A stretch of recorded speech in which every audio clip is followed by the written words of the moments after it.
Acte 19:5. Sur ces paroles, ils furent baptisés au nom du Seigneur Jésus. Chair et péché meurent.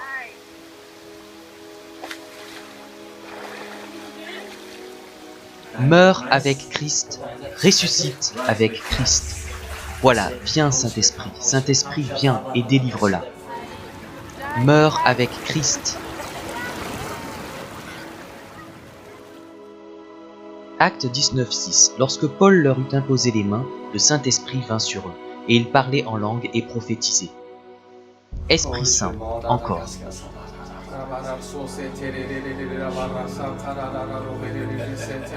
Viens avec ton Esprit Saint, remplis-moi. Les mots commençaient à venir. Merci Seigneur. Qu'est-ce que je faisais? Quoi? Qu'est-ce que je faisais? Que faisais-tu? Tu priais en langue. Acte 3, 6 à 7. Alors Pierre lui dit: au nom de Jésus-Christ de Nazareth, lève-toi et marche. Et immédiatement, ses pieds et ses chevilles devinrent fermes.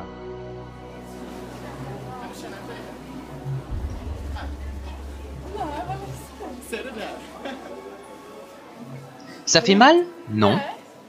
Pas du tout? Non. Au nom de Jésus, je te remercie. Amen. C'est fait? Alléluia! Plus d'un mois et elle est choquée. C'est Jésus. J'avais déjà vu ces choses-là à la télévision.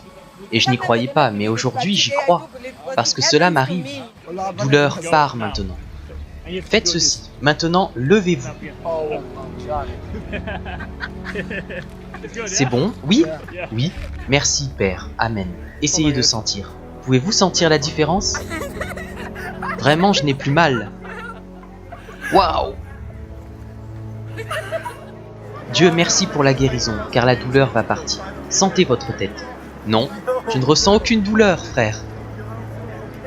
Maintenant, la douleur est partie. Oui, la douleur est partie. Nous, l'Église d'aujourd'hui, assistons à une nouvelle réforme. Une réforme où nous revenons à ce que nous lisons dans les Actes. Si vous regardez l'Église actuelle, elle est complètement différente de ce que nous lisons dans les Actes. Parce qu'il y a 2000 ans d'histoire, pendant lesquelles l'Église a été changée maintes fois.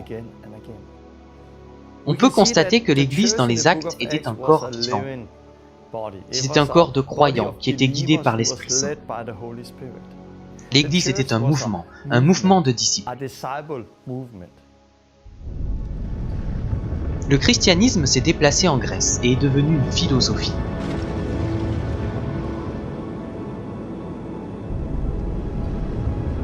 Il est arrivé en Italie et est devenu une institution.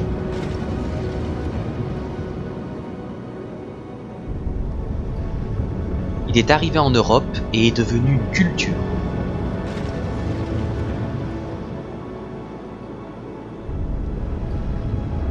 Il est arrivé en Amérique et est devenu un commerce. Si vous prenez un corps et en faites un commerce, n'est-ce pas de la prostitution? Et c'est ce que nous avons fait avec l'Église. Nous avons prostitué l'Église du Christ, le corps du Christ. Pour cette raison, nous avons besoin de voir une réforme. Nous allons beaucoup plus profond, au sujet des doctrines, au sujet de l'esprit, et aussi à propos de tout le système de l'Église. Pourquoi faisons-nous l'Église de cette façon? Il est temps de revenir à ce que nous lisons dans les livres des Actes. Dieu nous ramène au commencement.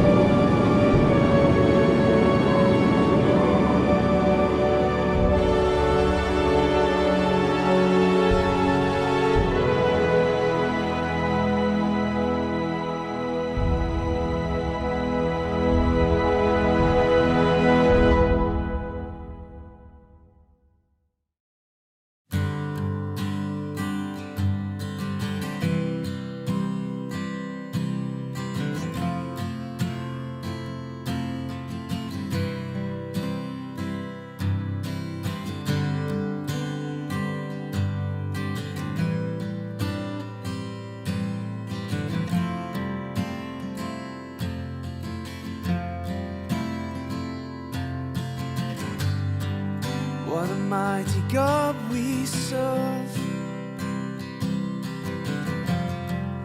What a mighty God we serve.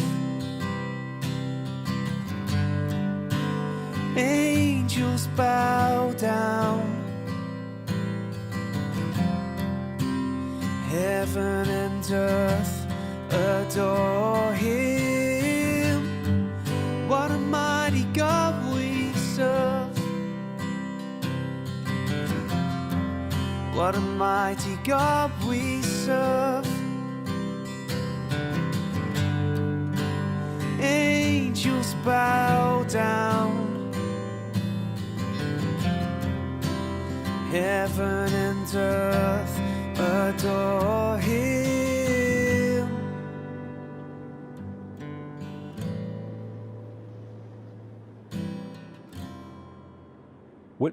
Ce qui fait du livre des Actes un livre unique dans la Bible, c'est que le livre des Actes est le seul livre dans toute la Bible et parmi toutes les Écritures qui nous montre comment, concrètement, aller faire des disciples. Si vous lisez les évangiles qui conduisent au livre des Actes, ce qui est intéressant, c'est que bien que ces livres furent écrits à une époque, environ 30 ans après la crucifixion, mais la période de temps couverte se situe avant la crucifixion. Donc nous n'y voyons pas la plénitude de la vie chrétienne, car Christ n'était pas encore mort, il n'avait pas encore été enterré, ni ressuscité et n'avait pas envoyé son esprit. On ne voit donc pas dans les évangiles comment ils sont partis faire des disciples. Le Saint-Esprit n'avait pas encore été envoyé, et nous n'avions pas encore le pouvoir de partir et de réussir à faire cela. Je pense que cela contribue beaucoup à la peur aujourd'hui, pour ceux qui ne connaissent pas le Saint-Esprit, car Jésus leur a dit d'aller et d'attendre. Il dit, « Quand mon esprit viendra, vous recevrez une puissance, et alors vous serez mes témoins. » C'est réel, c'est vraiment réel. Amen, c'est réel.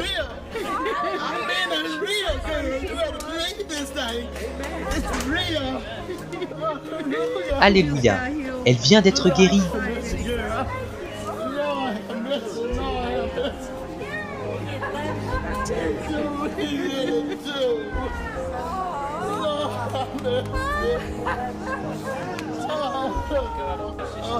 Jésus est incroyable. Merci Jésus.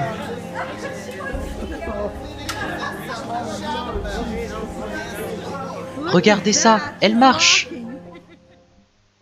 Dans beaucoup d'églises, il y a une pancarte sur le mur où il est écrit « Jésus est le même hier, aujourd'hui et à jamais ». Nous, aujourd'hui, en tant que croyants, croyons que Jésus est le même hier, aujourd'hui et à jamais. Mais s'il est le même, le Saint-Esprit est aussi le même. Et si le Saint-Esprit est le même, ce que nous lisons dans les Actes devrait aussi être pareil. Par le pouvoir de Jésus-Christ, elle guérit maintenant. Cet homme vient de guérir cette dame.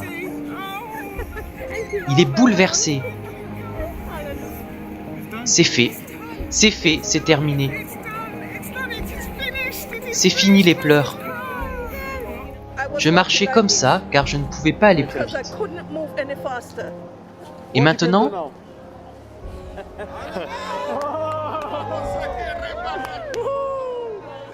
ma sœur, fais comme ça. Je ne pouvais pas faire cela. Et ceci non plus. J'aurais crié en faisant cela. Toute gloire à son nom. Dans les Actes, nous voyons les premiers chrétiens, les tout premiers disciples du Christ. Ils vivaient ce mode de vie de disciples.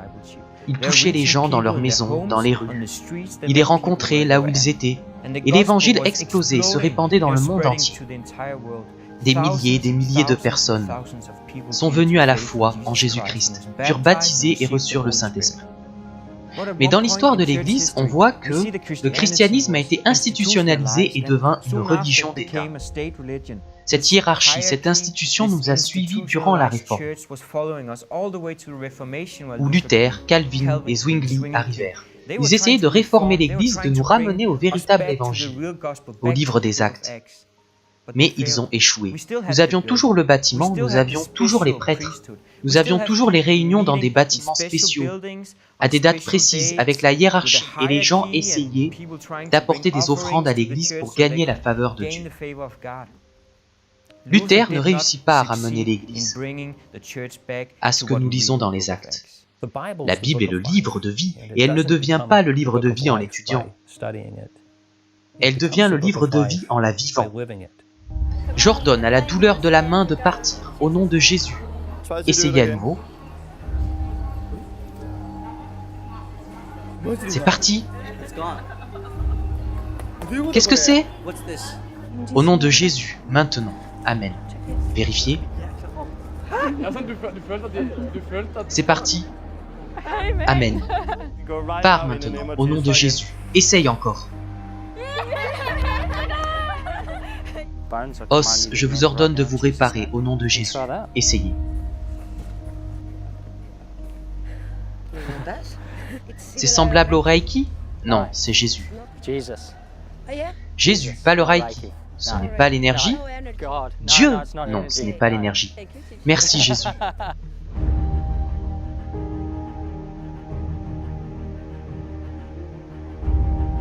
Que pensez-vous de ce qui s'est passé? C'est cool. C'est plutôt cool. Nous sommes nés, arrivés sur Terre avec un but, celui de chercher et de trouver Dieu. Le problème, c'est qu'on ne le cherche pas. Et de ce fait, on ne le trouve pas. Avez-vous entendu parler de Jésus? Nous vivons 2015 ans après Jésus-Christ. Dieu est réel et il nous appelle à être ses disciples, pour témoigner et montrer au monde qu'il est vivant. Le 5 avril 1995, je me suis repenti. J'ai reconnu que j'étais pécheur et j'ai donné ma vie à Jésus. Une lumière est entrée dans mon corps, je suis tombé et j'ai rencontré Dieu. Quand vous devenez chrétien né de nouveau, l'Esprit de Dieu vient et vit en vous, et vous ferez les œuvres que Jésus a faites. La Bible nous dit de pratiquer la parole, et pas seulement l'écouter. Si on l'écoute sans agir, alors on se trompe nous-mêmes. Nous sommes comme l'homme qui regarde dans un miroir, mais qui, dès qu'il s'éloigne, a oublié ce qu'il a vu. D'un dimanche à l'autre, il y a des millions de chrétiens qui vont à l'église et écoutent la parole de Dieu. Mais dès qu'ils s'en vont, ils ont oublié ce qu'ils ont entendu. Toute douleur doit partir maintenant, au nom de Jésus. De la tête aux pieds.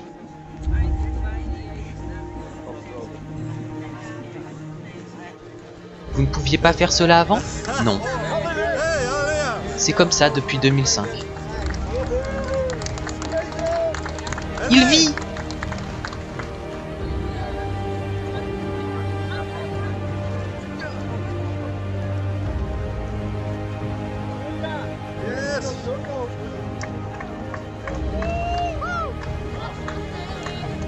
Depuis quand n'avez-vous pas marché? Depuis 10 ans. C'est super, non? J'étais très petit quand il marchait. Pardon? J'étais très petit quand nous marchions ensemble. Il aura bientôt 13 ans. Donc à l'époque, il avait 3 ans?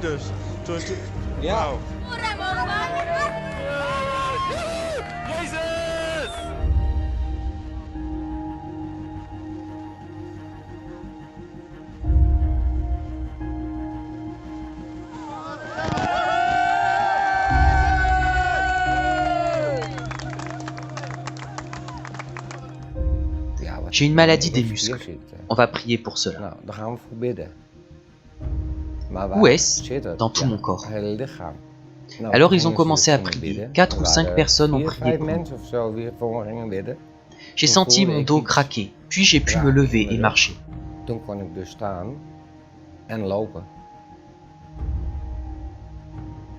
J'attendais le médecin qui arriva. Bonjour monsieur, comment allez-vous? J'ai dit bien. Qu'est-ce que j'ai entendu? Alors je me suis levé. Il a dit, que s'est-il passé? Ne me demandez pas, demandez à Dieu là-haut. Il a dit, puis-je vous féliciter? J'espère que cela va continuer. Nous sommes maintenant en octobre. Et c'est arrivé le 8 juin. Cela fait à peu près 4 mois maintenant. Oui, 4 mois, et ça va vraiment bien.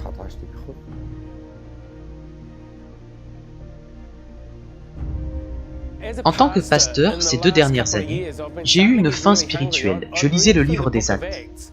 Et j'étais en colère à cause de la façon dont les choses se passaient dans le livre des Actes, et je ne les voyais pas se produire dans mon église, ou dans ma propre vie, ou chez les anciens, ou dans la structure de l'église.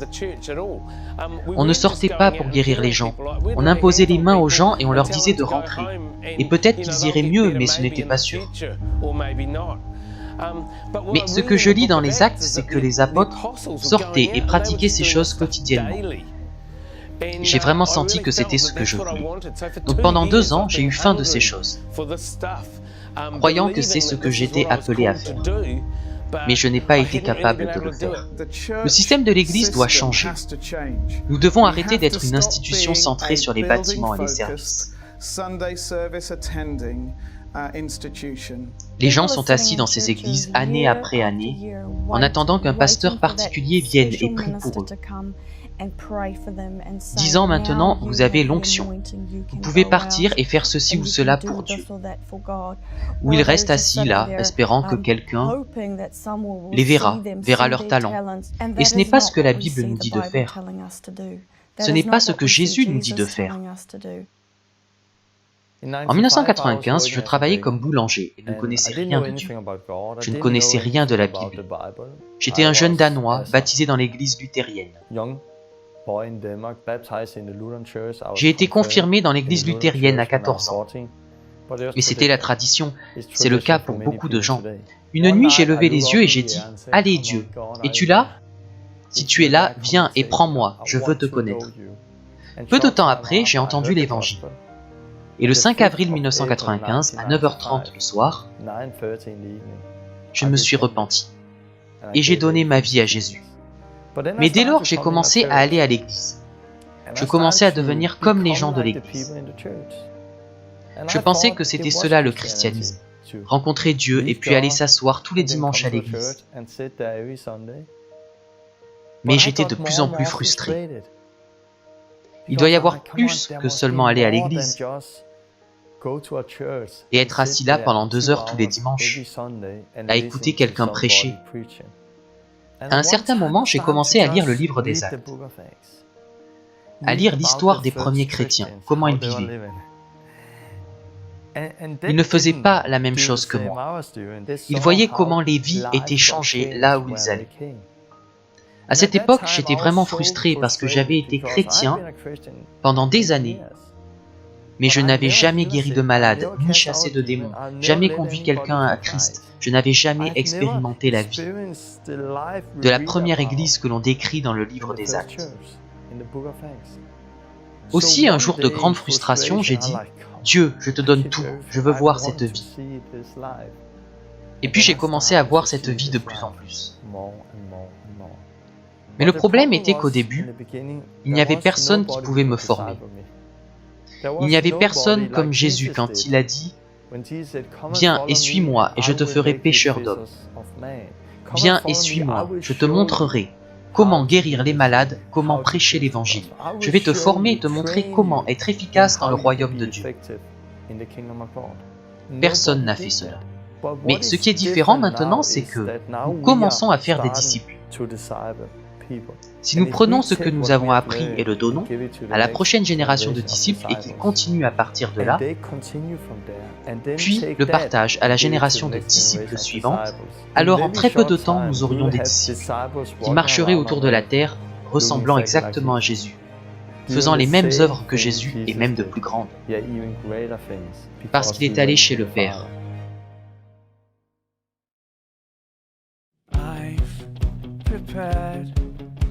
Best for you. Yes, I have prepared a place of rest.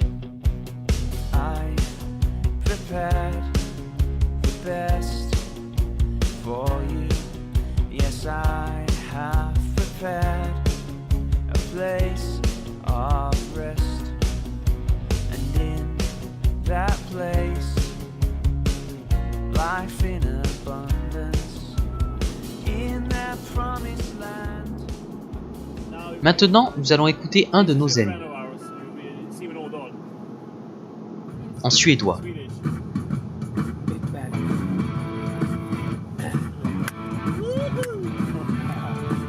La Suède en force, mon gars! Père, je prie que nous allons conquérir l'Europe, le Danemark, la Norvège et le monde entier pour toi.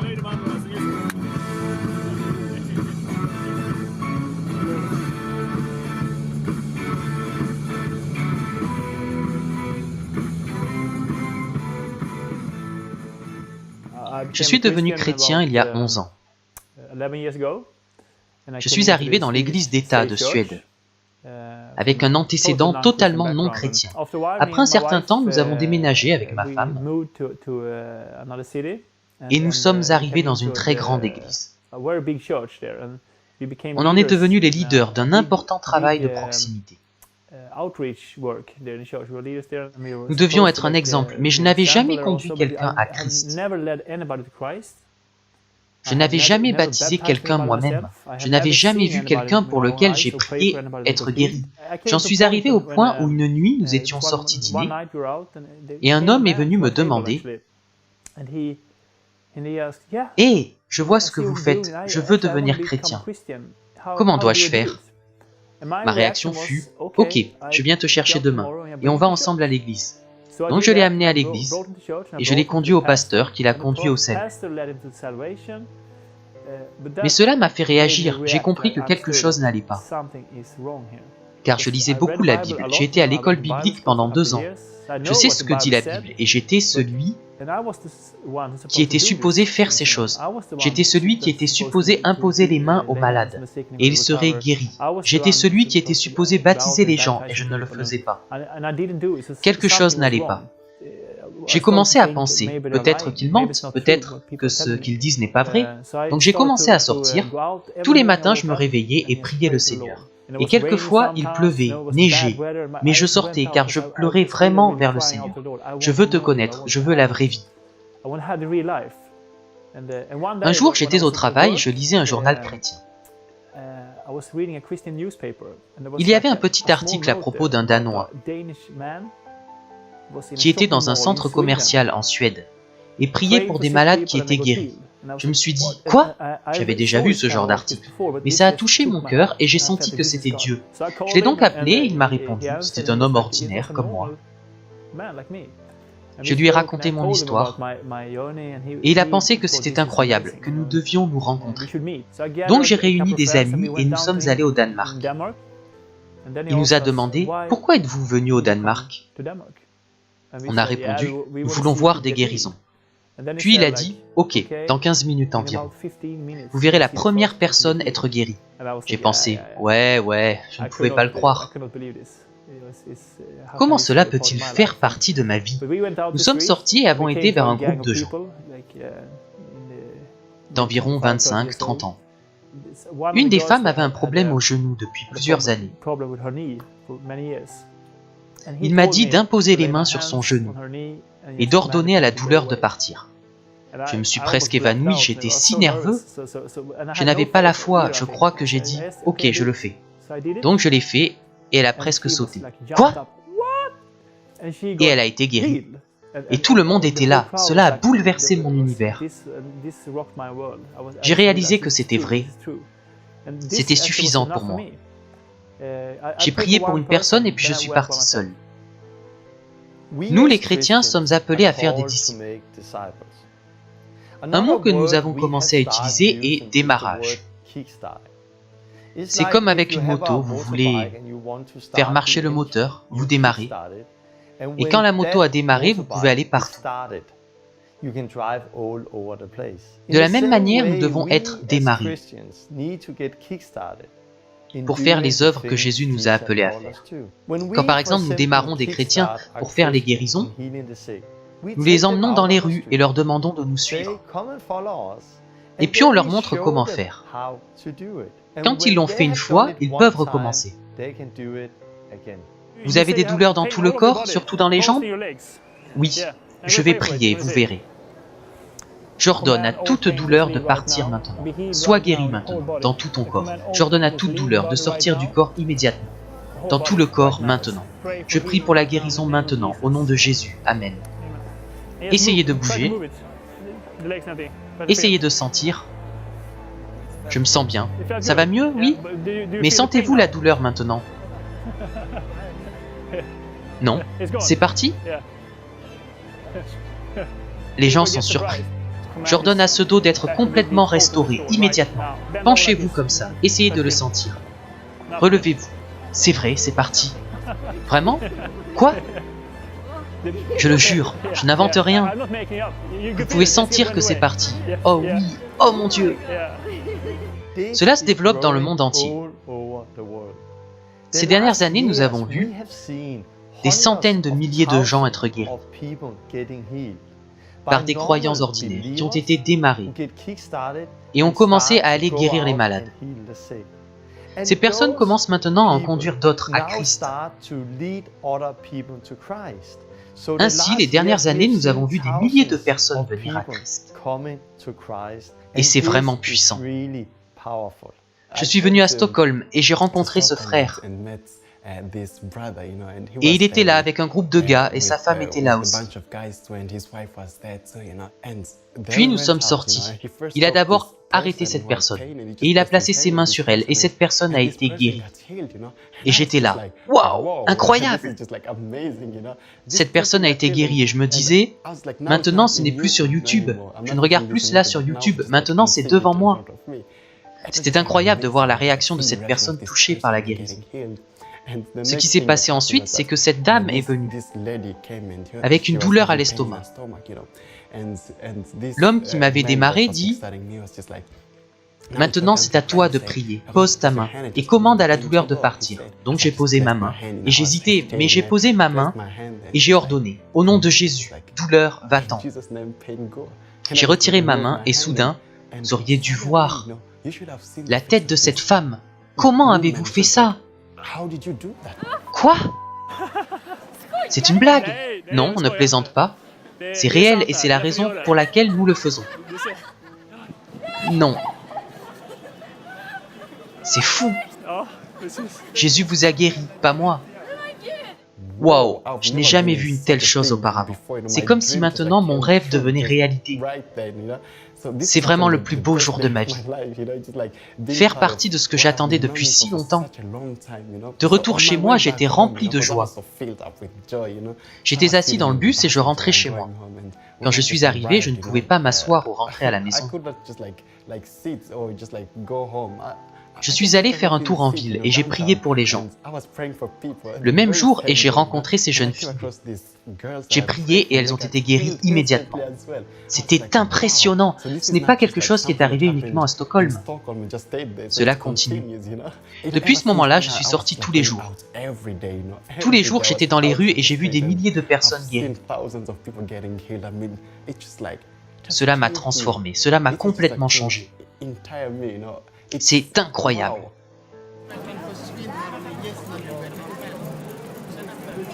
Bougez votre jambe. Je ne sens rien. Cela a disparu? Je ne le sens plus. Non. Je ne sens plus rien. Plus rien. N'est-ce pas étrange? Si. C'est Jésus qui vous a guéri.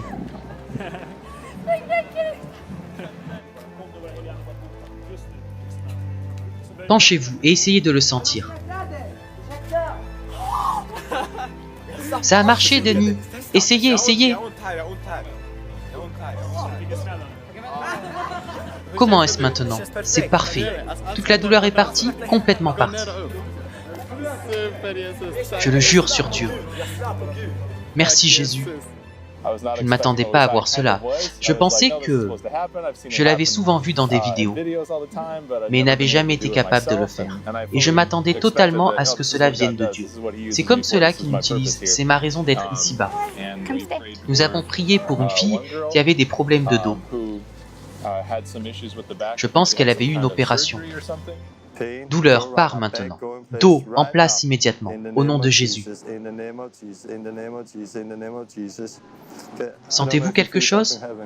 Oh! Oh, il s'est passé quelque chose. Elle fut remplie de l'Esprit Saint et Dieu l'a rencontrée radicalement. Elle était en larmes. Elle tombait devant nous. Remplie là. Encore. Encore. Le Saint-Esprit est sur vous. Ouvrez la bouche.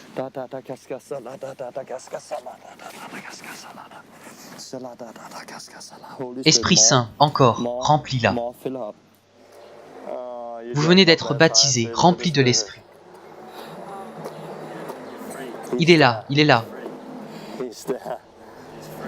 C'est le début de quelque chose de nouveau pour vous. C'est un nouveau départ. Dieu, merci pour la liberté, merci pour ce nouveau départ. Sa famille était présente, sa belle-sœur et ses enfants étaient totalement en paix, comme si tout était normal. Les gens passaient à côté, et je me souviens d'avoir pensé, c'est génial ce qui vient d'arriver à cette fille. Elle n'avait aucune idée de ce qui lui arriverait aujourd'hui. Elle s'est relevée et on pouvait voir qu'elle était changée. Dieu l'a changée du tout au tout. Je vais bien, Lilia. C'est bon. Bien mieux que OK. Bien mieux que seulement OK. Dieu est vivant. Il veut nous montrer qu'il est vraiment pour nous. C'est Dieu, c'est à l'extérieur. Pas dans une belle église, mais Dieu est là. Il veut faire partie de notre vie. Il veut faire partie de votre vie. Puis nous sommes partis de là. Et nous avons prié pour un gars nommé Danny. D'abord, on a demandé à un autre gars s'il avait mal. Il a dit non, et puis Danny est venu. Oui, on a demandé à un homme assis sur un banc si on pouvait prier. Il a répondu non, ça va. Et un certain Danny a dit oh, j'ai très mal au dos. Depuis combien de temps? Depuis 10 ans. En fait, cela faisait 5 ans qu'il avait mal au dos. Alors on lui a dit c'est bien, assis-toi. Il s'est assis. Et une jambe était plus longue que l'autre, d'1,5 centimètre. Jambe, délie-toi et grandis maintenant, au nom de Jésus. Voilà. Oui. Oh, il y a un mouvement. Vous avez senti? Ça a bougé entre vos mains. Quelque chose a sauté quand elle a poussé. Danny, essayez de vous lever et sentez votre dos maintenant. C'est plutôt bien. C'est parti? Oui. 15 ans, et c'est parti. Oui, 5 ans. Oh, et c'est parti maintenant? Qu'avez-vous ressenti? Je ne sais pas, je me suis senti bien. C'est la première fois qu'il fait cela. C'était génial, et en cherchant d'autres gens, nous avons décidé d'acheter des glaces. Nous sommes entrés et tu as parlé à la dame derrière le comptoir. Oui, une femme derrière le comptoir a demandé ce que nous faisions et d'où nous venions. Alors on lui a expliqué, nous faisons un tour et prions. Je suis de Houston et nous sommes avec des gens de partout. Et nous prions pour les gens. Elle a dit, vraiment? Je lui ai parlé de Danny. Elle a répondu, oh mon Dieu, je veux rencontrer ce gars. Bon, on a pensé qu'elle parlait de Danny qui venait de guérir. Je ne sais pas où il est, désolé. Elle dit, quand il revient pour prier, dites-le moi. J'ai pensé, c'était moi, je suis là. Donc oui, je reviendrai, juste une minute. Puis elle est venue et a enlevé sa chaussure. C'est cette cheville. Elle a ouvert son cœur et j'ai pu continuer à prier pour elle. Cela allait de mieux en mieux. Je me retourne et il y a 4 ou 5 personnes qui disent « J'ai mal, pouvez-vous prier pour moi ?» C'est comment? Que faites-vous? Ce n'était pas moi, mec. J'avais mal. Je me mens pas, je mens pas. C'est parti complètement. Allez, sautez, sautez. Je peux sauter maintenant. Que faites-vous? C'est Jésus. Baissez-vous.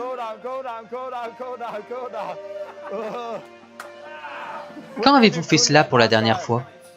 Chez les militaires. Il y a 10 ans? Oui, il y a 10 ans. 10 ans sans pouvoir le faire? Non, non. Allez! Oui, je me sens bien. Asseyez-vous. Voyez si c'est comme d'habitude. Puis levez-vous. Si c'est Dieu, alors, je t'aime. Oui, c'est Dieu. Depuis 10 ans, vous ne pouviez pas faire ça. Non, je ne pouvais pas. J'avais mal. J'allais souvent chez le médecin. Mais Jésus est le plus grand médecin. Il est le plus grand, il est là. C'est vrai. Amen. Qu'est-ce qui ne va pas? Mon bras. Vous ne pouvez pas le lever plus haut? Depuis combien de temps? 6 semaines. Donc depuis 6 semaines, vous ne pouvez pas faire cela. Délie-toi maintenant, au nom de Jésus.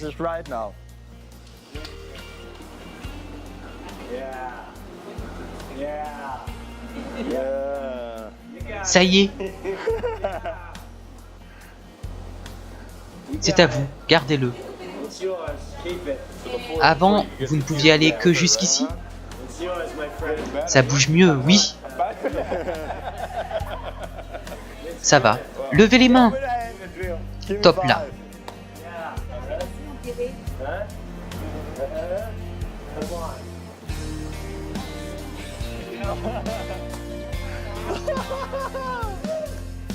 C'est bon?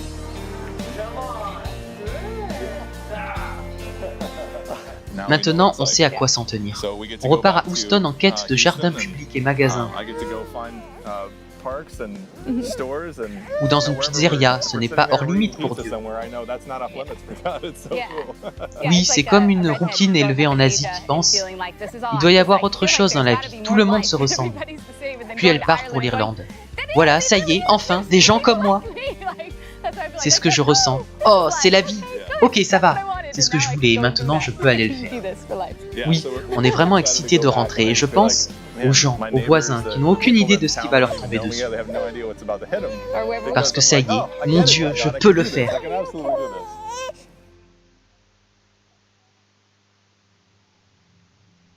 Acte 2, 38. Pierre dit « Repentez-vous et que chacun de vous soit baptisé, au nom de Jésus-Christ, pour le pardon de vos péchés. Et vous recevrez le don du Saint-Esprit. » Nous vivons des temps passionnants en Europe, où l'on commence à voir des actions semblables au livre des Actes. On voit des gens sortir avec l'Évangile, avec la démonstration du royaume de Dieu. Et c'est souvent un message très clair de l'Évangile, à propos de se détourner du péché. Mais cela comprend également le baptême et être rempli du Saint-Esprit. Souvent, dans le fonctionnement de nos églises, ces choses sont séparées. Mais ce que l'on voit de plus en plus, c'est qu'ils se rejoignent, comme dans le livre des Actes. Donc il n'y a pas d'attente. Aussi, quand quelqu'un se repent et exprime sa foi en Jésus, on l'amène là où il y a une source d'eau. Cela peut être n'importe où, un lac, un réservoir d'eau de pluie, une baignoire, peu importe.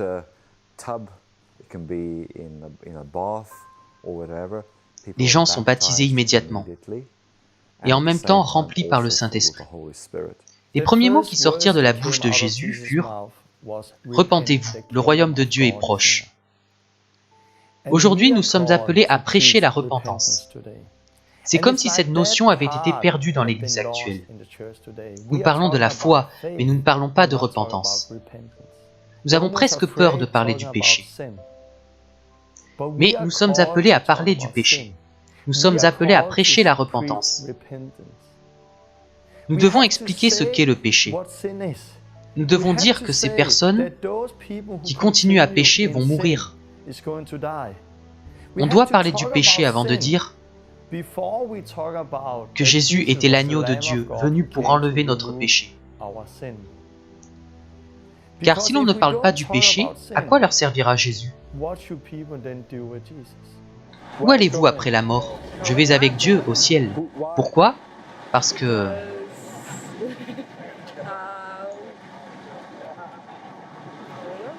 Êtes-vous une bonne personne? Oui. Avez-vous déjà menti? Oui. Avez-vous déjà volé? Téléchargé quelque chose sans payer? Oui. Avez-vous eu des relations sexuelles hors mariage?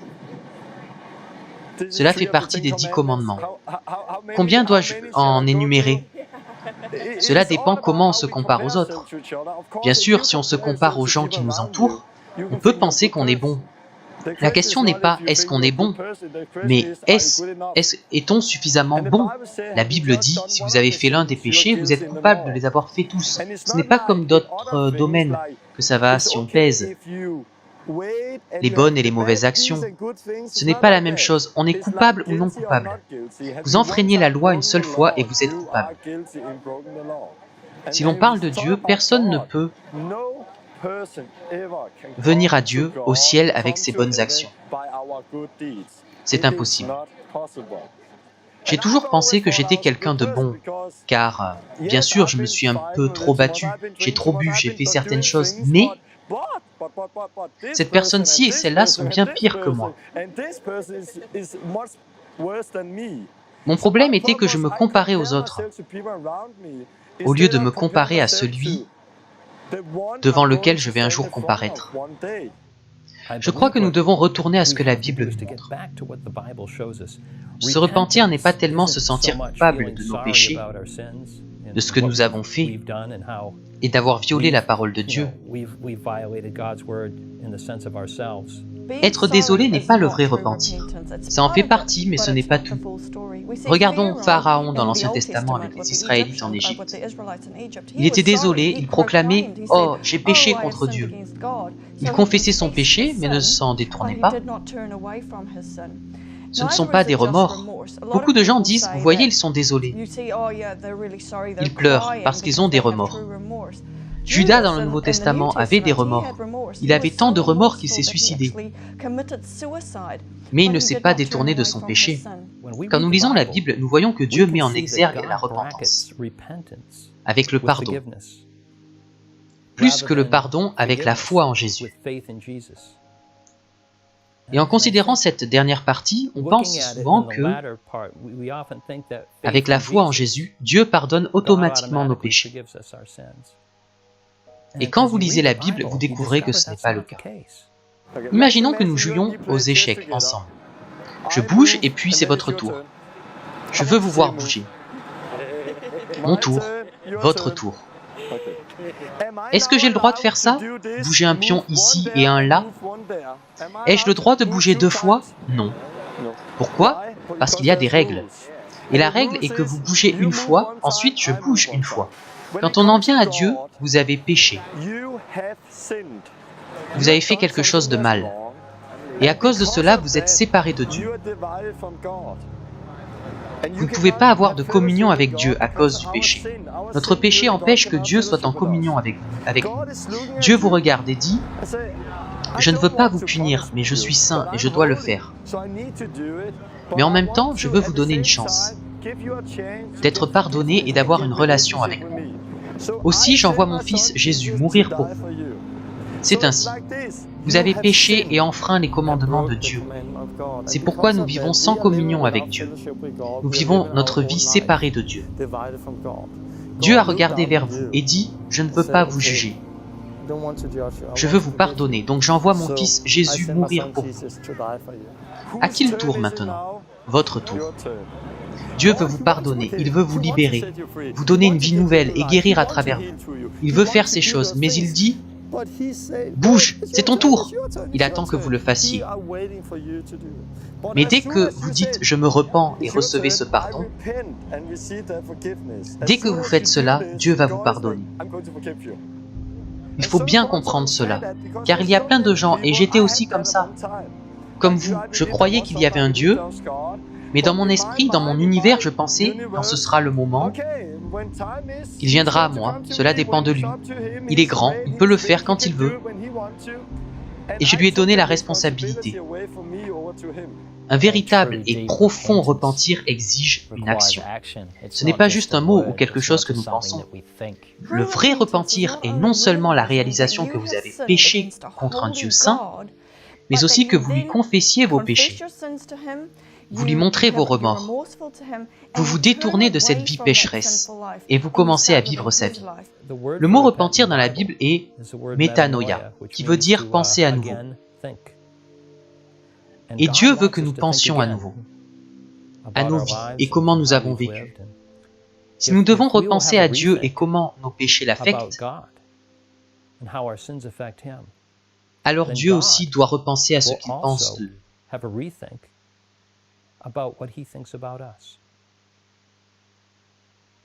Acte 22:16. Et maintenant, que tardes-tu? Lève-toi, sois baptisé et lavé de tes péchés. Et si vous confessez votre péché et l'exposez à la lumière, vous expérimentez le pardon. Mais si vous le gardez dans votre cœur, chaque fois que vous ferez un pas vers la lumière, Satan va vous dire « Mais souviens-toi, souviens-toi ». Oui, il fait cela. Mais maintenant c'est purgé, vous l'avez confessé, vous me l'avez confié, vous l'avez exprimé. Soyez conduite par l'Esprit, peut-être devriez-vous le dire au monde entier. Je ne sais pas, mais il y a le pardon. Les gens doivent l'entendre, il y a de la liberté. Il y a tant de filles qui passent par là, tant de femmes. Elles ont fait exactement pareil, porté leurs péchés 30, 40, 50 ans. Ce n'est pas être libre. La liberté, c'est ce que vous ressentez maintenant. Je suis venu aujourd'hui, cherchant Dieu pour le don des langues.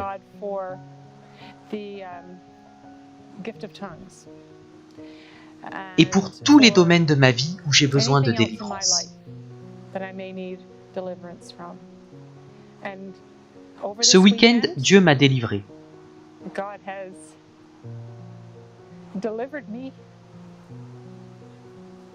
Et béni avec le don des langues. Et il m'a lavé par le baptême d'eau. J'ai vécu plus de 30 ans avec la honte et l'embarras, comme un secret.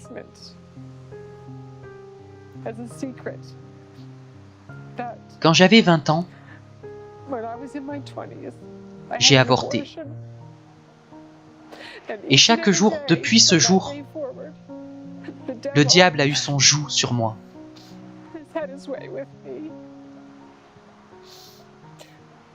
J'ai aussi cherché Dieu en regardant les vidéos de Torben.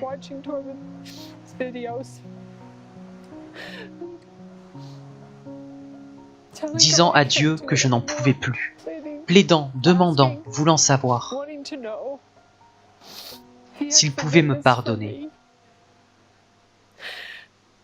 Et puis le fait est qu'il m'a conduit ici ce week-end.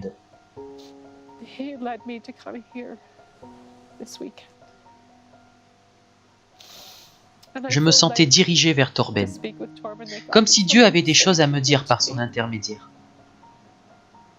J'ai reçu de Dieu l'opportunité d'être libéré.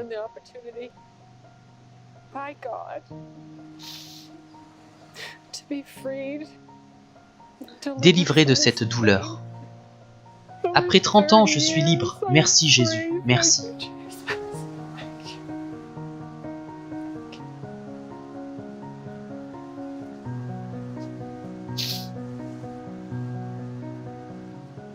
Soyez libres. Quand j'avais 20 ans, Dieu aide-moi. J'ai avorté et depuis ce jour,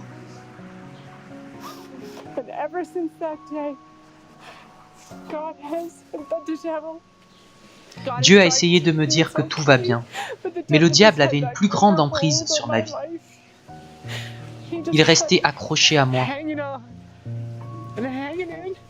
Je m'en souviens comme si c'était hier, et je ressens la même douleur. C'est un nouveau départ. Êtes-vous prête à être baptisée en Jésus-Christ pour vous laver de vos péchés? Oui. Sur votre propre foi, nous vous baptisons en Jésus-Christ. Mourez avec Christ, ressuscitez avec Christ.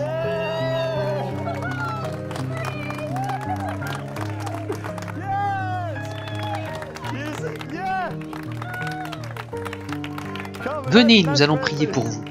Dieu, merci pour Élisabeth. Dieu, merci pour ta liberté. Et quand elle a confessé, une autre femme est venue confesser le même péché. Et soudain, son témoignage apportait déjà la vie et le pardon à quelqu'un d'autre.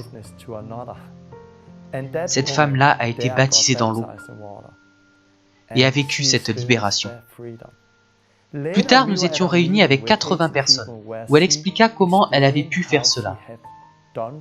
Que l'avortement est un péché, mais que Jésus lui avait pardonné ses péchés. Quand elle a confessé et partagé son témoignage à une réunion de 80 personnes, 12 femmes sont venues la voir après, pour confesser la même chose. C'est là que l'on voit le pouvoir de la confession des péchés, le pouvoir du baptême d'eau et ce qu'est l'Évangile. Celui qui croit et est baptisé sera sauvé, a dit Jésus.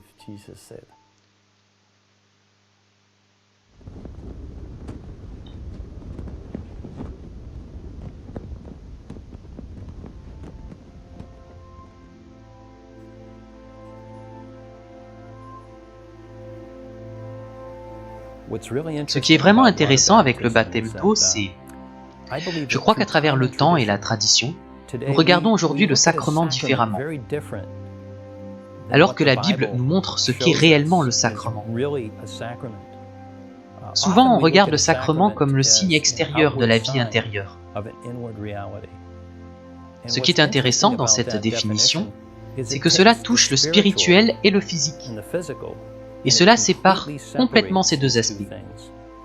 Et le résultat est que l'on voit le baptême simplement comme un cérémonial, qui n'a aucune connexion avec le domaine spirituel.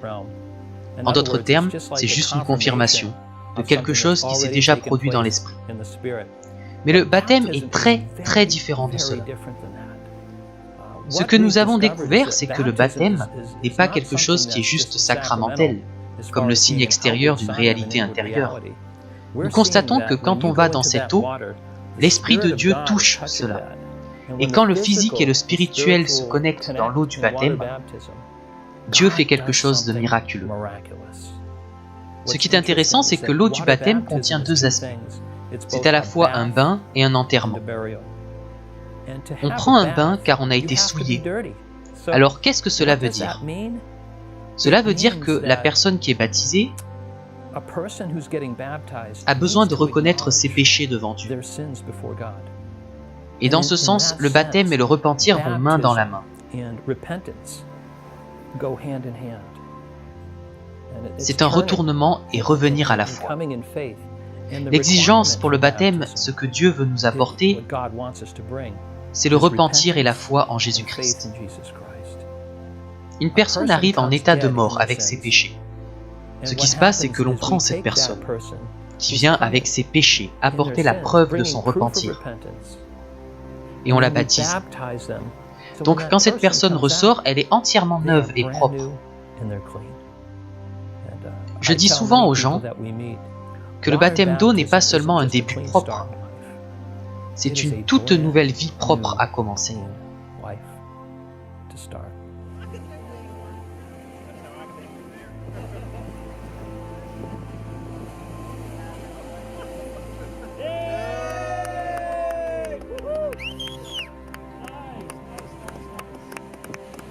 Laissez-le sortir, encore, encore.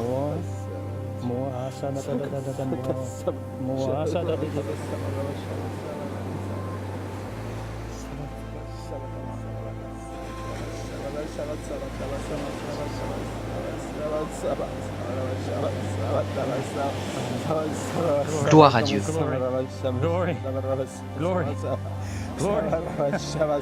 Jésus, nous te louons. Merci Jésus. Merci Jésus, merci Jésus. Merci Jésus. Merci Jésus. Merci Jésus. Nous louons ton nom. Merci Jésus. Merci Jésus. Comment vous sentez-vous? J'ai senti que quelque chose sortait de... C'est l'eau de vie jaillissante qui monte en vous.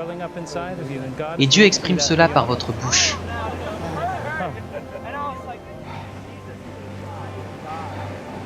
Claudio, vous êtes un homme tout neuf. Amen. Vous vous sentez bien? Oui. C'est juste le début, Claudio. C'est juste le début, oui. Dieu vous a donné ce don. Il y aura des moments où vous ne saurez pas pourquoi prier. Maintenant, vous pouvez partir avec la foi et prier. Ce qui est formidable avec les langues, c'est que je peux me concentrer sur d'autres choses en priant. Car mon esprit ne prie pas. Je laisse juste mes lèvres bouger par la foi et l'esprit intercède à travers nous. Dieu vient de vous utiliser. L'esprit est venu et a intercédé à travers vous. C'est magnifique. Amen. Merci mon Dieu. Dieu n'est-il pas bon? Oui, il est bon, il l'est vraiment.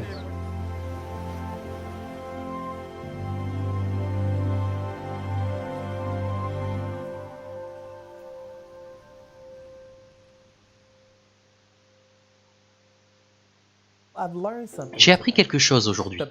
Le pouvoir du baptême d'eau au nom de Jésus. Ce n'est plus un symbole comme la plupart des églises peuvent le croire, comme je le croyais moi-même, car c'est tout ce que je connaissais. Je pensais que c'était juste comme une étape, avec une aspersion ou autre, mais c'est tellement puissant quand on comprend vraiment de quoi il s'agit. C'est la mort, l'enterrement du vieil homme. L'ancienne nature est partie et un homme nouveau se lève. Comme je l'ai appris aujourd'hui, croyez-vous que Jésus est votre Seigneur et Sauveur? Oui, je le crois. Eh bien, le vieil homme descend, vous mourrez, et l'homme nouveau se lève. Et dès qu'il est sorti de l'eau, il a dit que quelque chose l'avait quitté. Un grand poids l'a quitté et n'avait plus d'emprise sur sa vie. Et immédiatement, il a reçu le baptême de l'Esprit Saint. Et ce frère était si brisé qu'il sanglotait. Il se tenait la poitrine, c'était si beau à voir. C'était si précieux de voir ce que Dieu faisait dans sa vie. Et tout ce qu'il pouvait faire, c'était de pleurer dans la présence de Dieu. Et pour moi, voir ce que Dieu... Il a conduit, je suppose, 3 ou 4 heures pour venir ici, car c'est ce qu'il voulait. Et cette chose qu'il attaquait tout le temps n'avait plus aucun pouvoir sur lui, et il est libre, totalement libre. Je suis très reconnaissant, car j'ai appris que quelque chose se passe à travers le baptême d'eau. Quelque chose se passe durant le repentir. Il y a quelque chose dans le baptême du Saint-Esprit. Ces 3 éléments sont nécessaires. Et cela a réellement changé ma vie. Et je prêcherai ce message jusqu'à ma mort, car je l'ai vécu et que c'était une des plus puissantes démonstrations de l'amour de Dieu que je n'ai jamais vue. La raison pour laquelle nous voyons ces choses se passer maintenant, c'est parce que quand le vieil homme meurt, les démons perdent leur emprise. Ils ne peuvent plus tourmenter un homme mort, car le vieil homme meurt. Et quand vous sortez de cette eau, vous êtes une nouvelle créature. Un homme nouveau qui porte ses vieux vêtements. Quand Jésus marchait sur la terre, il prêchait la repentance. Il prêchait que les gens doivent renaître d'eau et d'esprit. Mais il ne pouvait pas à cette époque baptiser les gens en son nom. Il ne pouvait pas baptiser les gens avec le Saint-Esprit. Mais après la crucifixion, quand Pierre se leva à la Pentecôte, on entend l'évangile complet pour la première fois quand il dit « Repentez-vous, soyez baptisés pour la rémission de vos péchés, et vous recevrez le Saint-Esprit. »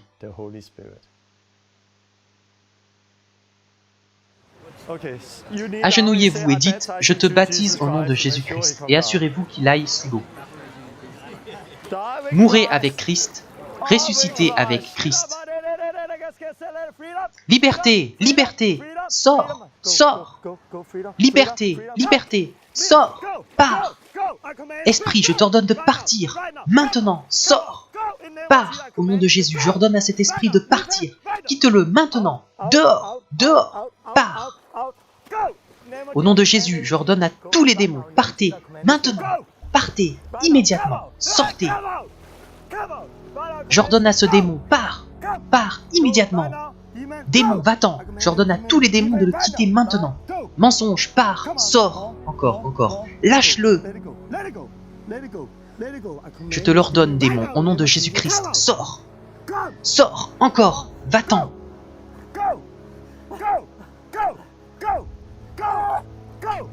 Au nom de Jésus, je commande aux derniers de partir. Partez au nom de Jésus, tous les démons, sortez. Maintenant, quittez-le, quittez-le.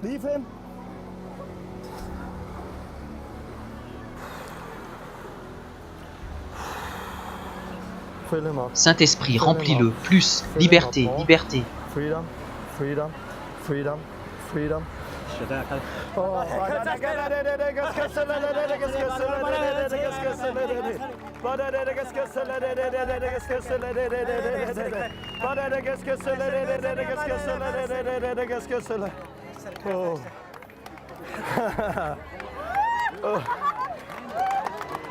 C'est réel.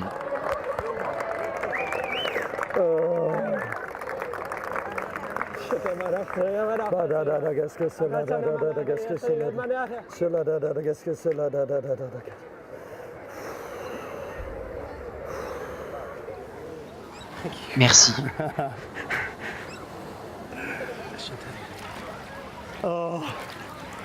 C'est réel. Si vous voulez lire un livre à ce sujet, je vous en recommande un. Peut-être en avez-vous entendu parler, ce livre, c'est la Bible. C'est ce qu'on lit dans la Bible. Il a été libéré et puis le Saint-Esprit a repris le dessus. Ce n'est pas seulement une image, c'est vrai. Et si cette chose est vraie dans la Bible, qu'en est-il du reste? Chaque mot est vrai du début jusqu'à la fin. Alléluia. Mon ami.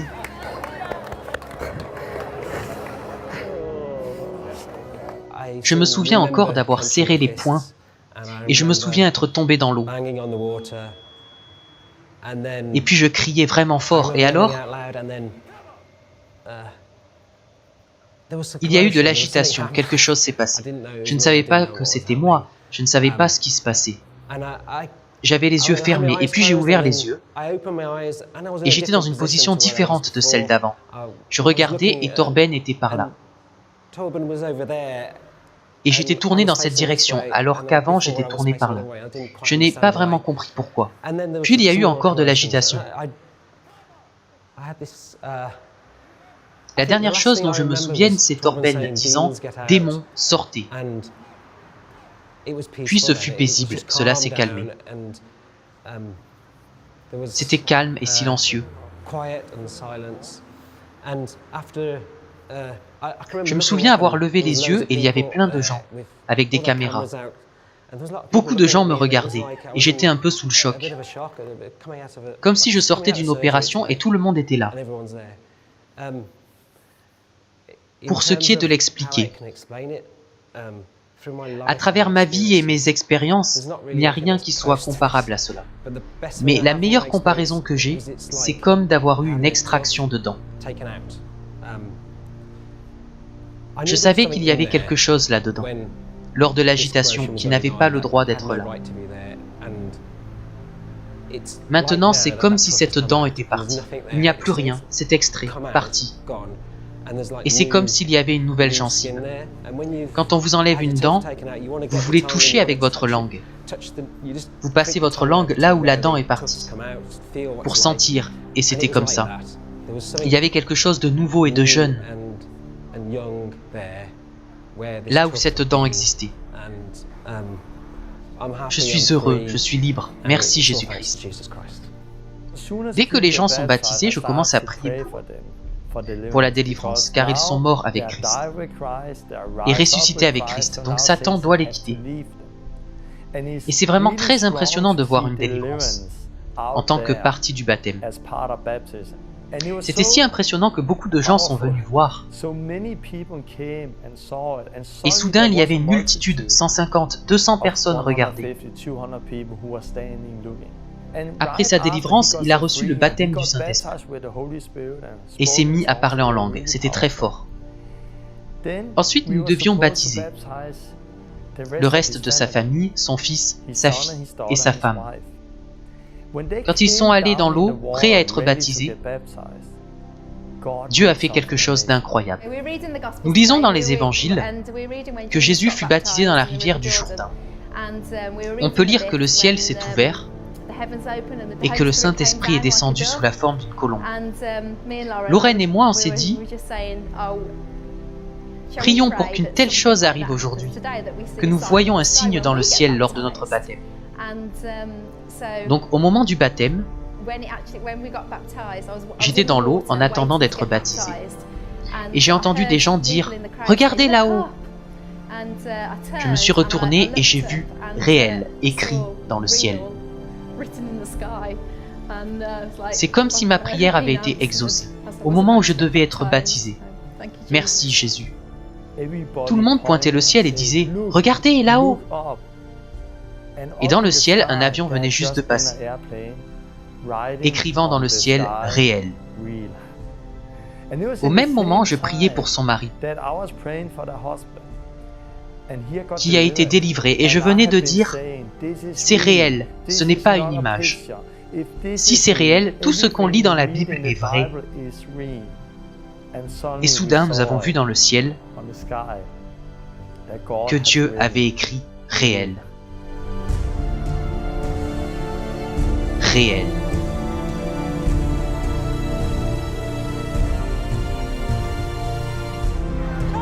Torben, regarde! Oui, j'ai vu. Oui, je le vois.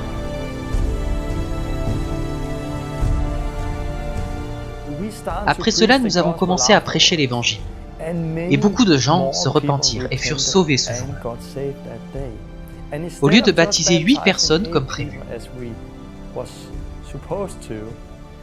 nous en avons baptisé plus de 30.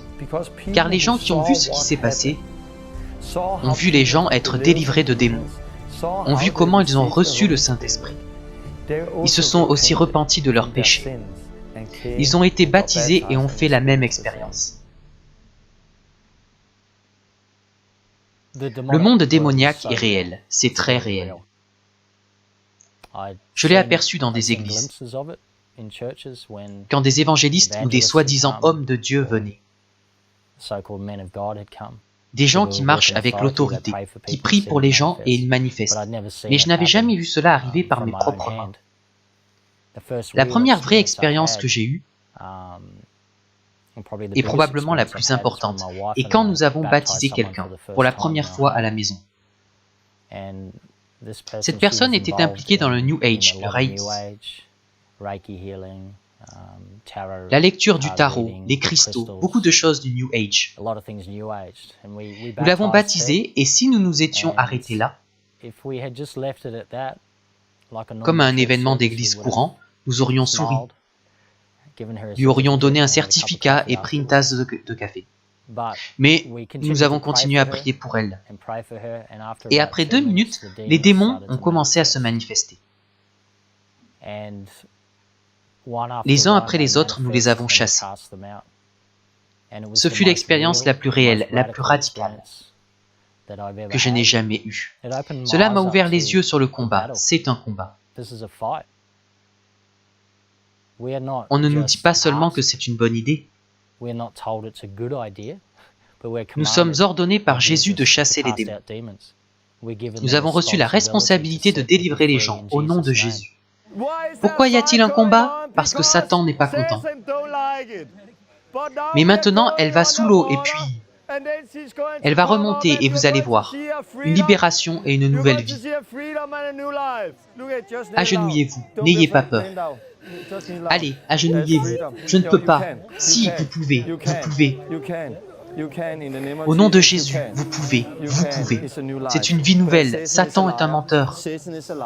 Il a menti et il ne veut pas que vous donniez tout à Jésus-Christ. Car lorsque vous vous donnez, il va vous libérer. Et Satan va perdre et il ne veut pas cela. Vous pouvez. Mes genoux ne veulent pas se plier. Baissez-vous au nom de Jésus. Elle veut, mais ses genoux ne veulent pas se plier. Elle ne peut pas se baisser. Il y a un combat en cours. Au nom de Jésus, Dieu merci. Descendez au nom de Jésus. En bas, descendez au nom de Jésus. Au nom de Jésus, au nom de Jésus, descendez, descendez, descendez. Au nom de Jésus, descendez. Êtes-vous prête à être baptisé au nom de Jésus-Christ? Donc sur votre propre foi, nous vous baptisons en Jésus-Christ. Descendez, mourrez avec Christ, ressuscitez avec Christ. Liberté, liberté, Satan, va-t'en, quitte-la immédiatement. Sors, sors, quitte-le, pars. Sors, va-t'en, immédiatement. Lâche, lâche. Va-t'en, au nom de Jésus, j'ordonne à cet esprit de religion. Pars maintenant, au nom de Jésus. Pars, pars, pars, au nom de Jésus. Va-t'en, maintenant. Pars, pars. Sors, au nom de Jésus, sors. Pars, maintenant, sors. Toute colère, toute peur, partez maintenant, au nom de Jésus. Sortez, maintenant, sortez, sortez. Sortez, maintenant. Je vous ordonne, partez, partez immédiatement. Liberté, maintenant, lâchez. J'ordonne à ce démon, pars. J'ordonne à ce démon de partir. Sors, sors, maintenant. Pars au nom de Jésus. Pars maintenant au nom de Jésus. Sors immédiatement.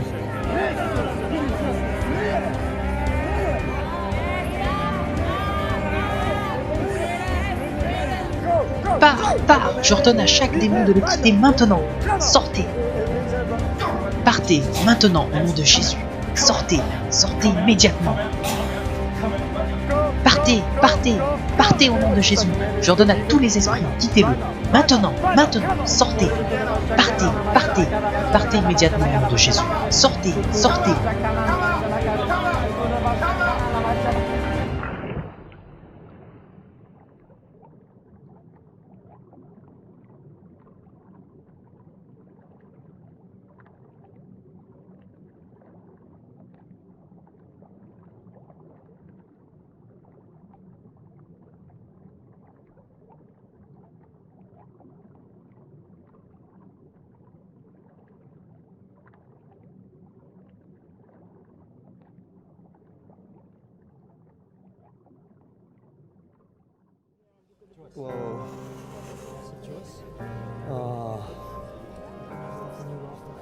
Alléluia.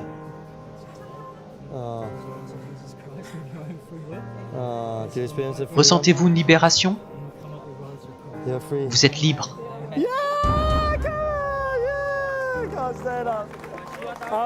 Comment est-ce? C'est super, merci.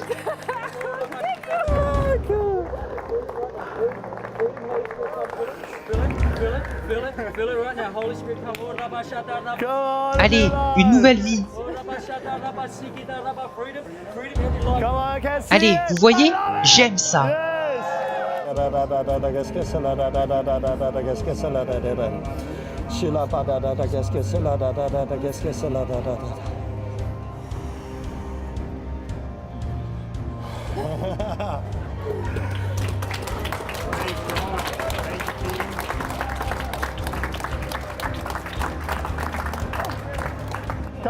Allez les amis, vous voyez? C'est le pouvoir du baptême. Repentez-vous de vos péchés envers Jésus-Christ. C'est un combat, mais Satan a perdu. Jésus est vivant. Une vie nouvelle, une vie nouvelle.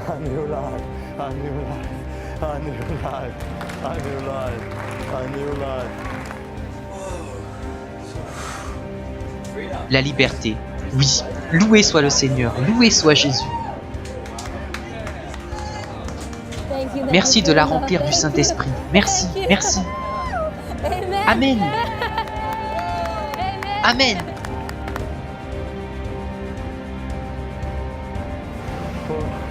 Vous avez reçu le Saint-Esprit? Oui.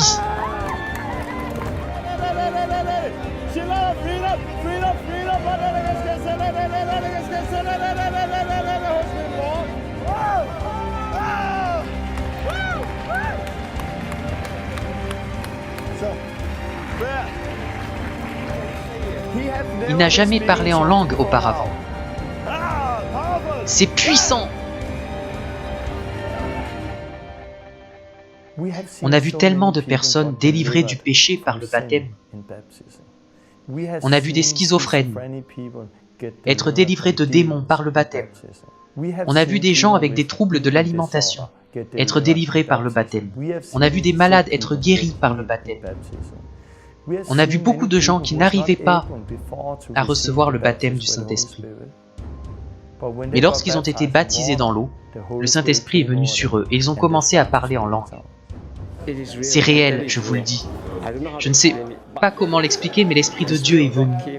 Et j'ai réellement été baptisé dans l'Esprit. Je parlais en langue. Acte 1:8. Mais vous recevrez une puissance, le Saint-Esprit survenant sur vous. Et vous serez mes témoins jusqu'aux extrémités de la terre. Je vais prier et vous allez m'aider. Comment vous appelez-vous? Cathy. Cathy a de l'anxiété et veut aussi être baptisée avec le Saint-Esprit. On vient de se rencontrer et je lui ai parlé du baptême du Saint-Esprit. Dieu, je crois en toi. Je crois en toi, Jésus. Je me repens. Et je te demande de me libérer de toute anxiété. Viens avec ton Esprit Saint. Remplis-moi. Baptise-moi. Maintenant. Au nom de Jésus. La Bible est claire. Il y a toujours un signe quand les gens reçoivent le baptême du Saint-Esprit. Dans Actes chapitre 8, on lit l'histoire de Philippe. Comment il vint en Samarie et prêcha l'Évangile. Les gens recevaient le message et ils se repentaient. Et ils étaient baptisés dans l'eau en Jésus-Christ. Mais à cette époque, ils n'avaient pas reçu le Saint-Esprit. Donc quand les apôtres sont arrivés, ils ont vu qu'ils n'avaient pas reçu le baptême du Saint-Esprit. Ils imposèrent donc les mains sur eux et ils reçurent le baptême du Saint-Esprit. Vous ne lisez pas ce qui s'est passé, mais vous savez qu'il y avait un signe. Pourquoi? Car un certain Simon a vu comment le Saint-Esprit était donné par les mains des apôtres. Quand il a vu ça, il a voulu le même pouvoir, pour que les gens sur qui il imposerait les mains puissent aussi recevoir le Saint-Esprit. On va parler en langue. Quand je dis « maintenant », dites les premiers mots et laissez-les sortir. Maintenant.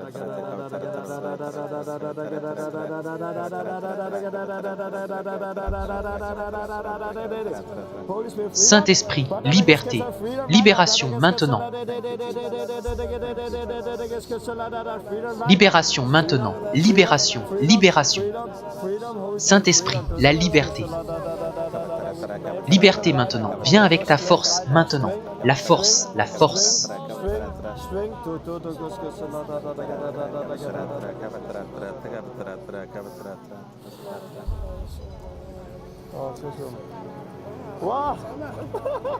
Oui, c'est cool, n'est-ce pas? Je l'ai reçu hier. Il a été baptisé avec l'Esprit Saint hier, et vous aujourd'hui. Je n'ai jamais parlé en langue auparavant. Comment? C'est venu comme ça? Oui. C'était comment? C'était génial, c'est extraordinaire. Essayez d'imaginer cela ici au milieu de la rue. C'est génial, merci. Merci beaucoup. Maintenant, allez en parler à d'autres. J'ai toujours senti qu'il y avait deux camps.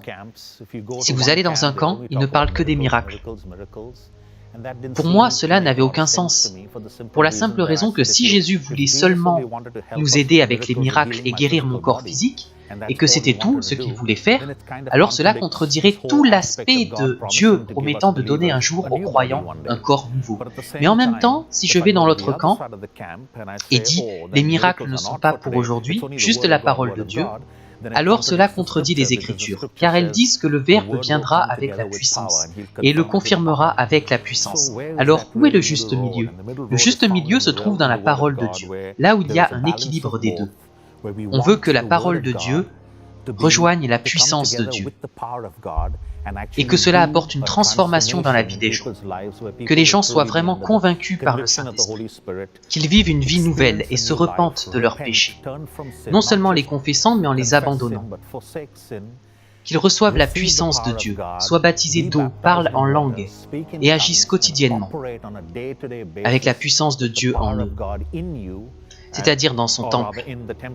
Pendant des années, je n'ai pas pris la religion au sérieux. Et puis je m'en suis complètement éloigné. Et enfin, il y a eu cette fin d'y revenir. Et quand j'y suis revenu, j'ai réalisé qu'il y avait des domaines de ma vie qui étaient fermés par l'incrédulité. Cela ne se passe pas aujourd'hui, c'était seulement à l'époque de Jésus. Ou c'est uniquement pour quelques-uns. Quand je lis la Bible, c'est écrit « Ces signes suivront ceux qui croient ». Je me dis « Je suis un croyant, pourquoi cela ne m'arrive pas ?» Nous avons besoin de l'émulation réciproque de la foi. Si j'ai une équipe et que nous faisons tous la même chose, cela encourage ma foi. Idem avec vous maintenant. Aujourd'hui, vous avez le don des langues. Si vous n'utilisez pas ce don, devinez ce qui va se passer. Il va disparaître. Que va-t-il se passer si vous avez ceci et que vous ne lisez pas la Bible? Vous allez tout gâcher. Cultivez-le, faites-en votre mode de vie. Mettez Dieu au centre de votre vie et faites la même chose à vos amis. Pensez à quelqu'un que vous connaissez. Appelle-lui et dites ce qui s'est passé. Partagez votre témoignage et priez pour eux. Croyez que lorsque vous imposez la main pour prier, je parle avec confiance, devinez depuis combien de temps je fais cela. Depuis hier, aujourd'hui. C'est le premier jour que je guéris les gens. Je prie pour la guérison aujourd'hui. Pensez à tout ce qu'on a appris d'inutile à l'Église, dont on n'a jamais rien pu faire. Et maintenant, avec le pouvoir de Dieu en nous, vous pouvez le faire maintenant. Trouvez quelqu'un, priez pour lui et vous aurez une guérison. C'est le pouvoir de Jésus-Christ, il est extraordinaire. Rassemblez-vous et voyez ce qui se passe. Vous verrez ce que Dieu va faire. N'est-ce pas génial? Oui. Qui veut commencer? Qui a un problème? Non, non, vraiment. Vous avez des ampoules maintenant? Ok. Vous avez mal à la cheville? Non, au pied. J'ai des ampoules partout. Ok. Sois guéri au nom de Jésus. Comment vous sentez-vous? Bougez la jambe. Oh mon Dieu! Non, je ne sens rien. Vraiment? Sur une échelle de 1 à 10. Seulement 2. Ok, prions à nouveau. Os, alignez-vous. Soyez guéris au nom de Jésus. Je ne sens rien. C'est fou. C'est fou! Jésus n'est-il pas incroyable? Il est incroyable, n'est-ce pas? Je l'aime. Merci beaucoup. Êtes-vous sûr? Ne me dites pas ça pour me faire plaisir. Non, je suis honnête. Je peux marcher. Super, marchez et montrez-moi. Allez! Plus de douleur? Fabuleux. Loué soit Jésus, louez-le. Qui est le suivant? J'ai des douleurs articulaires au genou. Le droit? Oui. Depuis quand? Cela a commencé au milieu de l'année et ça va, ça vient. Comment est la douleur maintenant? Pouvez-vous sentir une douleur quand j'appuie dessus? Ok, prions. Articulation des genoux, soyez guéris au nom de Jésus. Bougez-le et voyez comment vous vous sentez. Bougez-le. C'est un peu drôle. C'était là il y a 2 secondes et maintenant je n'ai plus mal. Pas du tout? Totalement? Pas du tout, j'appuie dessus. Si j'appuie dessus, normalement je le sens. C'est complètement parti? Oui. Gloire à Dieu pour cela. Vous savez comment cette guérison est arrivée? Par le pouvoir de Jésus. C'est Jésus qui le fait, pas moi. Je ne suis pas quelqu'un de spécial, juste un messager. Quelqu'un d'autre a quelque chose d'autre? Allez! Je viens de me rétablir d'une entorse. Et cela me fait encore mal de temps en temps. Cela fait mal maintenant? Un petit peu. Bougez un peu et sentez quel genre de douleur vous avez. Oui, j'ai mal. Ok. Cheville, soyez guéris au nom de Jésus. Bougez votre cheville. C'est une sensation bizarre. Allez, marchez un peu. C'est si! N'est-il pas incroyable? Je suis aussi étonné que vous, car vous savez quoi? Je suis un nouveau chrétien, je viens d'être baptisé dans l'eau. Je viens de recevoir le baptême du Saint-Esprit. J'ai parlé une langue étrangère comme la Bible le décrit. La Bible dit d'aller guérir les gens. N'écoutez pas les dénominations religieuses du christianisme. Cela, c'est n'importe quoi, ce n'est que de la religion. Les vrais disciples du Christ font ce que Jésus leur demande. Et c'est ce qu'on fait. Nous sommes des gens ordinaires. Simplement sortir et écouter ce que Jésus dit. Acte 19.2. Paul leur demanda, « Avez-vous reçu le Saint-Esprit quand vous avez cru ?» Que connaissez-vous de l'Esprit Saint et du baptême de l'Esprit Saint? Il intercède pour moi. Connaissez-vous le parler en langue? Oui, je l'ai vu quand j'étais plus jeune.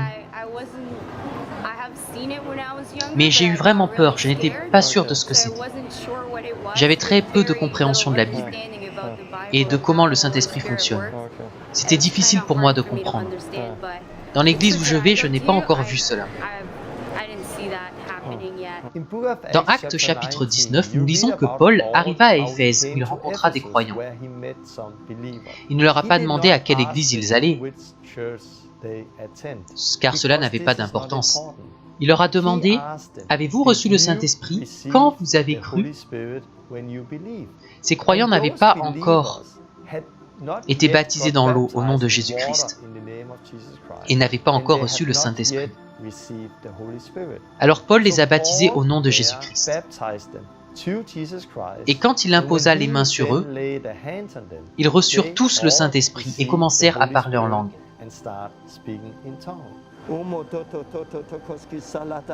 Liberté, encore.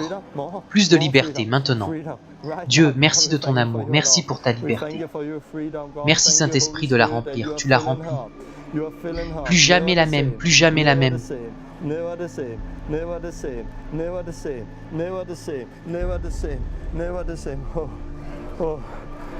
Comment allez-vous?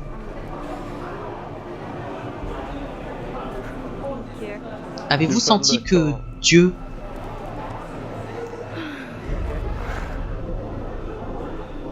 Vous n'avez jamais vécu cela? Je ne serai plus jamais la même. Et là, dans ce centre commercial, j'ai imposé les mains sur elle, et le Saint-Esprit est venu sur elle. Elle n'avait jamais eu cette expérience auparavant.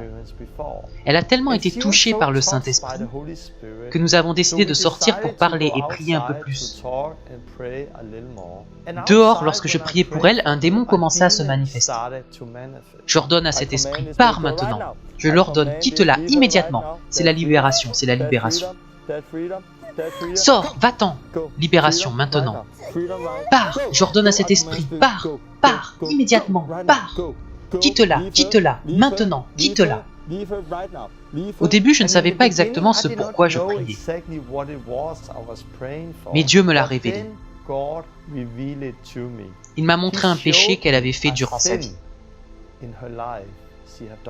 Quand je lui ai dit ça, elle éclata en sanglots et dit « Comment pouviez-vous savoir?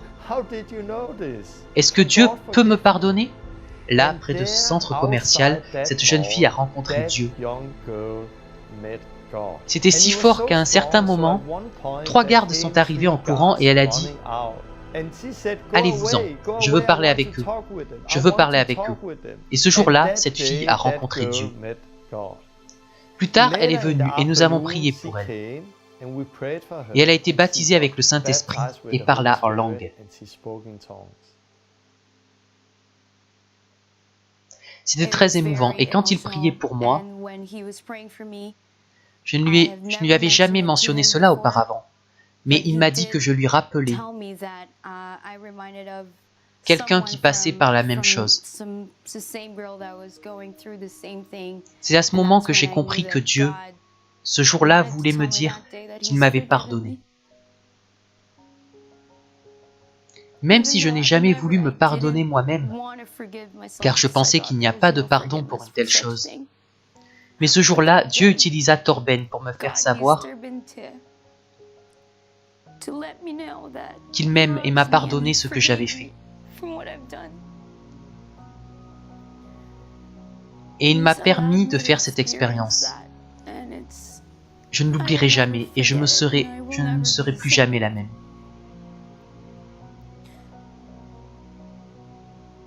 Pouvez-vous nous parler d'hier et de ce qui s'est passé aujourd'hui? Oui.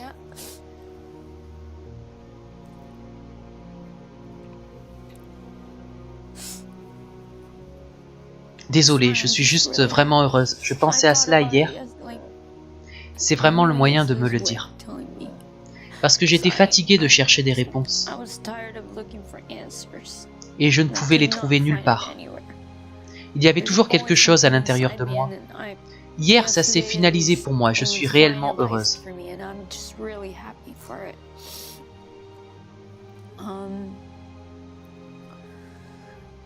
Donc aujourd'hui, j'ai été baptisée.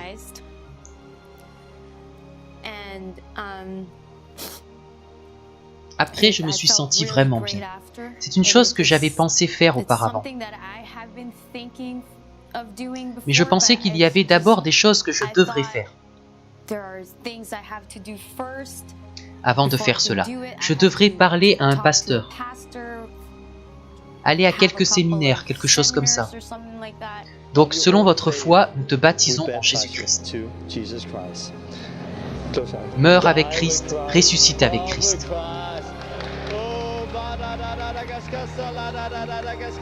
Dieu, merci pour Maria.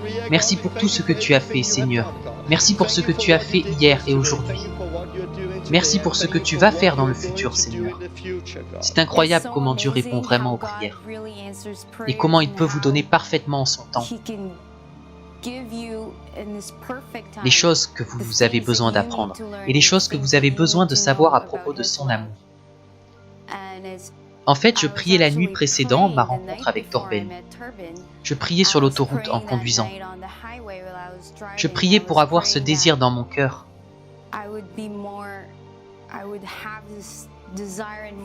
De le connaître, de l'atteindre et de tout lui donner. Mais que je ne savais pas par où commencer. J'ai senti que je m'étais tant éloigné qu'il n'était plus là.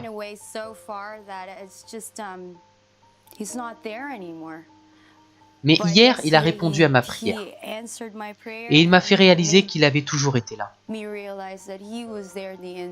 Il était là quand je pleurais, quand j'étais déprimé. La dépression m'a vraiment eu. Mais je suis toujours là et je suis la représentation de son amour.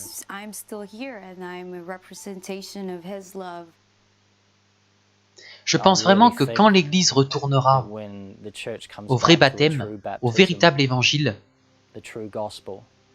repentez-vous, tournez-vous vers Christ, soyez baptisés pour la rémission de vos péchés, mourrez avec Christ, ressuscitez avec Christ et soyez remplis du Saint-Esprit. Cela changera le monde. Ce qu'on voit dans le livre des Actes, c'est une vie organique, dynamique avec Dieu. Ce n'est pas fondé sur la hiérarchie. Ce n'est pas basé sur des programmes ou des projets. Ce sont des gens qui suivent Jésus. En vivant le livre des Actes, nous voyons maintenant comment cela passe dans la vie. Maintenant, quand on regarde dans le parfait miroir de la parole de Dieu, où il est dit « La parole a été faite chair », cela se passe dans nos vies. C'est comme si nous faisions face à nous-mêmes en lisant les Écritures. Je vois des gens qui en ont marre de la structure. Je vois des gens qui en ont marre des traditions. Je vois des gens qui ne veulent accepter que la vérité. Presque tous les chrétiens du monde veulent voir un renouveau. Mais ma vision du renouveau était des anges où une lumière viendront du ciel et chacun serait touché. Et il se réveillerait et alors il y aurait le renouveau. Mais aujourd'hui, on voit que lorsque tous les chrétiens de la planète commenceront à faire les choses que la Bible dit, que nous devons faire, sortir, guérir les malades, prêcher l'évangile, mener les gens en Christ, alors nous aurons un renouveau. Je crois que le renouveau est là depuis l'arrivée de Jésus il y a 2000 ans. Je crois vraiment que c'est la dernière réforme. La dernière réforme de l'Église. Tout ça est réel, c'est réel, vous pouvez le faire. C'est simplement le fait d'aller dehors et commencer à travailler dans les rues. On cache beaucoup de choses dans l'Église. Il y a beaucoup de servitude dans l'Église. Mais il faut y aller et le faire sur le terrain. Dieu est réel et nous appelle à être ses disciples, les disciples de Jésus, à montrer au monde qu'il existe. C'est réel. C'est réel, je vous le dis. C'est réel, c'est vraiment réel. C'est vraiment réel. C'est réel. Si ceci est vrai dans la Bible, qu'en est-il du reste? Chaque mot est vrai, du début jusqu'à la fin. Réel. C'est réel. Nous vivons à la fin des temps, où Dieu ramène son Église à la vérité, à la vraie vie que nous attendions, la vraie vie que nous lisions dans le livre des Actes, où le Saint-Esprit est le guide. Cela est en train de se passer dans le monde entier. Donc restons concentrés, continuons à faire des disciples et laissons Jésus construire son Église. Je crois que c'est la dernière réforme et ce n'est que le début.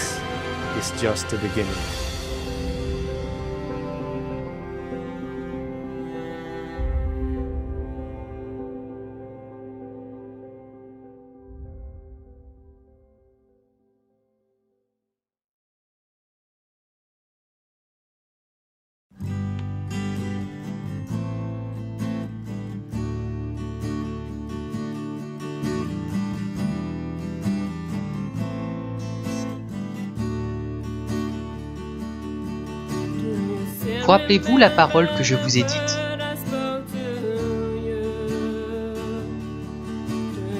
Vous souvenez-vous du rêve que je vous ai donné?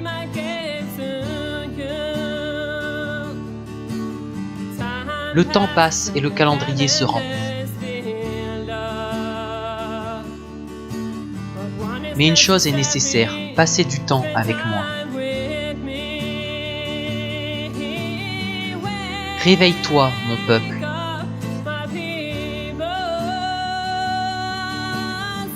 Je reviens bientôt.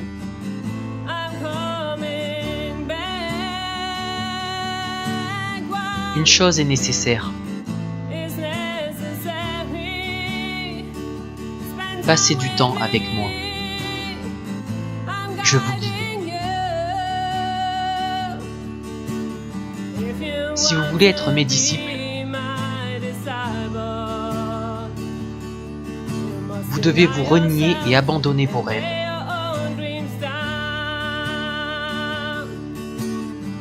Suivez-moi, peu importe le prix.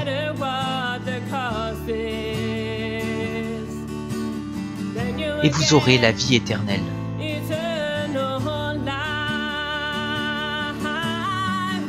Réveillez-vous, mon peuple.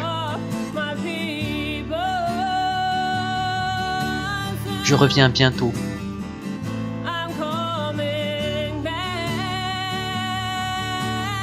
Une chose est nécessaire.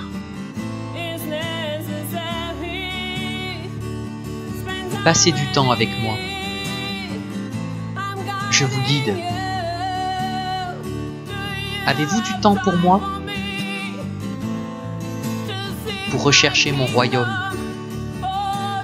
Pour chercher ma face. Je veux vous parler. Je veux vous guider pas à pas. Je vous appelle. Allez-vous me suivre qu'importe le prix? Je vous appelle, je vous appelle.